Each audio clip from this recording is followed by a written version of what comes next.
Victoria's Secret is changing their advertising and marketing campaign. Now, Victoria's Secret is getting crushed.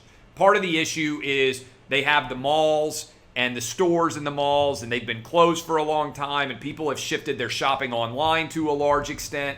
But if you remember Victoria's Secret historically, they have sort of marketed their campaign geared towards super sexy women, right? The Victoria's Secret catalog, the Victoria's Secret fashion show, supermodels wearing their lingerie has been the calling card of Victoria's Secret. And the marketing campaign is an interesting one.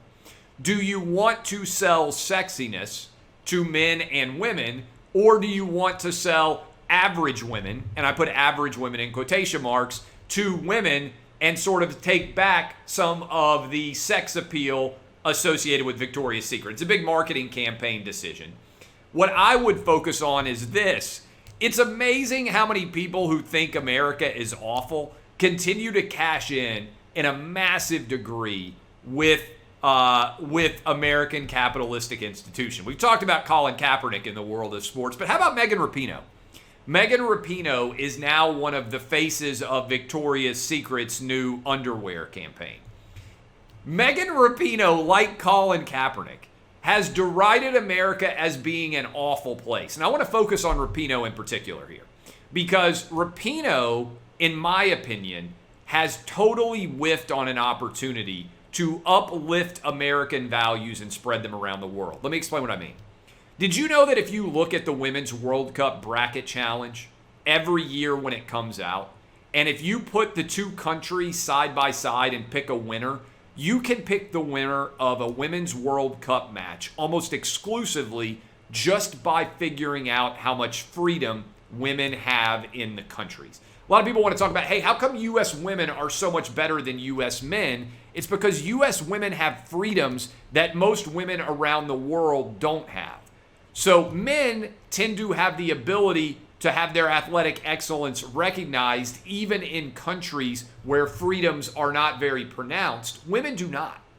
So Megan Rapinoe had an opportunity on the national stage. Instead of insulting America, she could have said, hey, if every country gave the same freedoms to their women that the United States of America did, you would win more soccer games.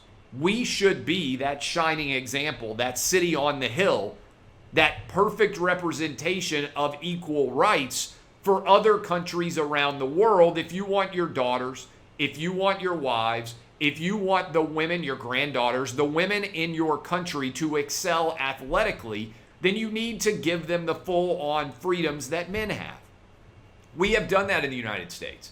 And if you go look at the Women's World Cup, all of the countries that dominate tend to be Western democracies that are providing basic human rights to all of their citizens, male and female.